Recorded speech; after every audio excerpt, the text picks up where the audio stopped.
উফ, কি যে ভালো লাগছে! এমন সব ভিডিও পেতেই কিন্তু সোশ্যাল মিডিয়ায় চাতক পাখির মতন অপেক্ষা করি। অবশেষে স্টার জলসা পরিবার অ্যাওয়ার্ডের আরেকটা লোক সামনে এলো, যেখানে আমাদের প্রিয় জুটি সোনাতিককে বেশ সুন্দর দেখাচ্ছে। পছন্দের এই জুটিকে কত দিন পর আবারও একসঙ্গে দেখতে পেলাম, তাও আবার এমন রোমান্টিকভাবে রংঢং করতে দেখা গেল তাদের। বিশেষ করে আমাদের মহারানী।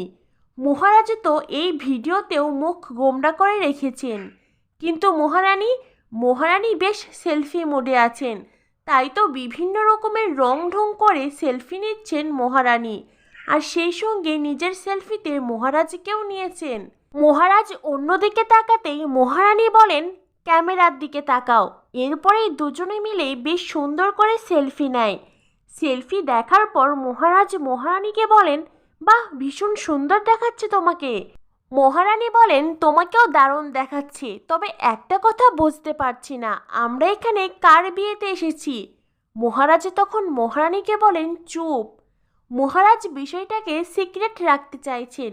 এরপরেই মহারাজ দর্শকদের উদ্দেশ্যে বলেন, বাংলার এই সবচাইতে বড় বিয়ে বাড়িতে কাদের বিয়ে হতে চলেছে জানতে হলে অবশ্যই চোখ রাখতে হবে স্টার জলসার পর্দায়। আর হ্যাঁ, 10ই মার্চ সন্ধে 6টায়। মহারাজ মহারানী তো তাদের কথা শেষ করলেন, কিন্তু আমি মহারাজ মহারানীকে মুগ্ধ হয়ে এখনো দেখছি। কি অপূর্ব সুন্দর লাগছে দুজনকে। কত দিন পর একসঙ্গে দুজনকে টিভি পর্দায় দেখব। আমি তো ভীষণ এক্সাইটেড। তোমরা কতটা এক্সাইটেড অবশ্যই কমেন্ট করে জানিয়ে দিও। আর হ্যাঁ, মহারাজ মহারানীর লুকস কেমন লাগছে সেটা জানাতে ভুলো না কিন্তু। পরবর্তী আপডেট পেতে আমাদের সাথেই থাকো। ধন্যবাদ সবাইকে।